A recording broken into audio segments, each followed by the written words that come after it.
يا رب قل للعرب ايش سكت فمها، وايش السكوت وليش انتم ساكتين؟ قرات دول تشوف كم من حجمها، اطفال ماتوا ظلم والناس بينه صامتين. اطفال ماتوا ظلم قد سال فيها دمها، واطفال بالانقاذ ماتوا كانوا فيها ساكنين. قرات دول تشوفها في نومها، تقول لها في نومها اصحي، قال زدني ساعتين. وتقول اصحى يا عرب كأن ما همها، من الرياض الى اليمن كأن ما هم عارفين. الى مصر والعراق كأن شخص غمها، وكأنهم لشخص مش لله عاكفين. والجزائر وتونس تقول اليهودي عمها، والامارات واسرائيل تشوفهم متحاجفين. والدول الباقيات نصر الاسلام خصمها، وتراها الاسرائيل من غير الله شاكرين. اما السعوديه مدين لاسرائيل بلحمها، اليمن تعلن بالحرب والسعوديه كارهين. وتتصدي حربنا ذي اطلقنا رميها، ذي اطلقناها لاسرائيل والسعوديه دافعين.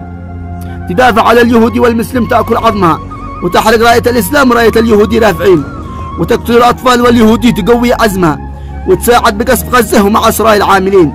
غزه يا عرب قد زاد فيها المها، وزاد يا عرب الظلم في فلسطين. اليهودي بيعلن من الخارطه يمسح اسمها، والعرب كامل عن اليهودي قالوا عاجزين، والعرب كامل عن اليهودي قالوا عاجزين.